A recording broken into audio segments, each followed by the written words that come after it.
Hai teman-teman, kita ketemu lagi di Masker Hitam. Video kali ini kita akan bahas kasusnya Marcel Widianto sedang rame beberapa hari terakhir ya. Marcel Widianto ini komedian favorit sih yang sedang naik daun. Hampir semua channel TV yang ada acara lawaknya itu ada tampang beliau ini. Karena menurut kami dia emang kocak. Sebagai public figure yang sedang naik daun, siklus diterpa badai tidak terhindarkan. Saking kocaknya, badai yang menerpa si Marcel Widianto ini juga tidak kalah kocak teman-teman. Bagaimana tidak ketika rekan-rekan komedian atau deretan artis lainnya tersandung kasus transaksi narkoba, si kawan ini malah tersandung kasus transaksi konten-konten video pornografi. Kasus yang kocak, namun menarik untuk kami bahas di konten YouTube kami ini. So, tonton terus video ini sampai habis, dan jangan lupa subscribe.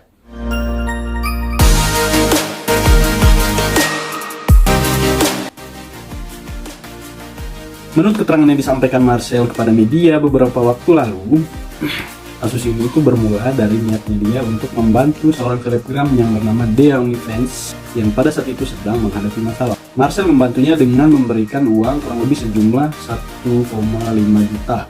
Nah, setelah dia memberikan uang tersebut, dia mengaku menerima 76 konten pornografi yang diproduksi Dea dalam Google Drive. Ini sih bisa kami simpulkan jual beli ya, karena ada uang dan ada barangnya ya kan. Marcel kemudian mengaku sempat membuka dan menonton konten-konten pornografi tersebut, namun cuma sekali karena password untuk mengakses konten-konten tersebut kemudian tidak bisa digunakan lagi di Google Drive. Jadi gue dikasih Google Drive sama dia. Setelah dikasih Google Drive, gue masuk Google Drive itu pakai password. Setelah itu baru gue hapus. Nah itulah gue nggak bisa masuk lagi karena gue password itu nggak ada lagi gitu. Jadi ketika gue hapus gue nggak bisa masuk lagi. Jadi sekali aja Tapi ya gini ya, kalau emang niatnya membantu, menurut kami kenapa diterima dan ditonton. Kalau bahasa dia di media sih ngintip video-video itu, tapi mungkin karena konten bokep kali ya. Siapa yang nggak mau sih kalau bokep. Oke, anyway, atas kasus ini pun Marcel kemudian dipanggil dan diperiksa polisi. Polisi ingin mendalami keterlibatannya dalam kasus video pornografi milik Dea OnlyFans ini. Apakah dia hanya benar-benar membeli untuk kepentingan sendiri, atau dia juga terlibat untuk menyebarluaskan konten-konten pornografi milik Dea OnlyFans ini. Sebenarnya perbuatan macam Marcel ini cukup rame dan mungkin lumrah sih ya, khususnya di kalangan anak muda apalagi yang masih jomblo. Media sosial seperti Twitter atau Telegram itu biasanya lahan yang biasanya dipakai untuk transaksi jual beli konten asusila semacam ini. Lantas, apakah ada pasal yang bisa menjerat pembeli atau menjerat transaksi jual beli konten bokep semacam ini, teman-teman? Lagi-lagi, saya mengajak teman-teman untuk menonton video ini sampai habis. Setelah tim Masker Hitam melakukan riset dan mengumpulkan informasi serta fakta mengenai transaksi konten asusila ini, khususnya dalam konteks kasus Marcel ini, terkumpul beberapa pasal yang paling tidak menurut beberapa ahli dan praktisi hukum memungkinkan untuk menjerat pembeli konten pornografi seperti kasus Marcel Widianto ini. Di antaranya itu, yang pertama ada pasal 27 ayat 1 Undang-Undang ITE. Dalam menganalisa pasal ini, kami juga merujuk pada keputusan bersama antara Menkominfo, Jaksa Agung, dan Kapolri tentang pedoman implementasi atas pasal-pasal tertentu dalam Undang-Undang ITE. Dalam keputusan bersama ini, frasa kesusilaan dalam pasal 27 Undang-Undang ITE itu dimaknai secara sempit sebagai pornografi, atau frasa muatan melanggar kesusilaan dimaknai sebagai muatan atau konten pornografi. Nah, fokus perbuatan yang dilarang dalam pasal 27 Undang-Undang ITE ini adalah perbuatan mentransmisikan, mendistribusikan, dan atau membuat dapat diaksesnya konten pornografi. Jadi pasal ini tidak menjerat pembeli konten pornografi yang benar-benar hanya membeli dan menyimpannya untuk diri sendiri seperti yang dilakukan Marcel sebagaimana pengakuannya di media. Atau teman-teman yang menonton sendiri di kamar, di toilet, atau tempat-tempat sepi lainnya sambil ngopi, maksudnya harusnya tidak terjerat sih pasal ini selama tidak menyebarkan konten-konten pornografi itu ke publik. Lalu ada pasal 6 Undang-Undang Nomor 44 Tahun 2008 tentang pornografi. Pasal ini bisa saja menjerat selama pembeli terbukti konten pornografi yang dibeli atau diterima itu kemudian diperlihatkan kepada publik. Misalnya di-share ke WA, di-share ke Telegram, atau bahkan diposting di Instagram atau medsos lainnya. Dalam konteks kasus Marcel, menurut kami pasal ini juga tidak memenuhi unsur karena Sesuai penjelasannya, dia hanya menyimpan konten tersebut dan hanya menontonnya sekali. Artinya dia membeli untuk kepentingan pribadi. Apalagi penjelasan pasal 6 ini jelas dan tegas bahwa memiliki dan menyimpan konten pornografi untuk kepentingan diri sendiri bukan merupakan tindak pidana.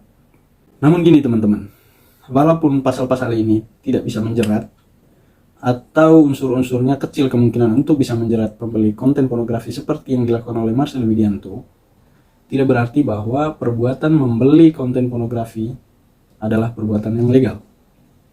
Karena masih ada pasal-pasal lain yang punya potensi atau unsur-unsurnya mendekat untuk menjerat pembeli konten pornografi. Ancaman hukumannya itu penjaranya tidak main-main teman-teman, sampai 12 tahun penjara. Pasal yang dimaksud adalah pasal 4 ayat 1 dan pasal 5 Undang-Undang Pornografi. Titik fokus dari pasal 4 ayat 1 misalnya diantaranya adalah larangan transaksi yang dalam pasal ini menggunakan frasa memperjualbelikan konten pornografi atau konten yang memuat unsur ketelanjangan atau tampilan yang mengesankan ketelanjangan. Nah, pasal ini sebenarnya sudah tegas dan jelas teman-teman bahwa membeli konten pornografi adalah perbuatan pidana dan ancaman hukuman penjaranya maksimal 12 tahun.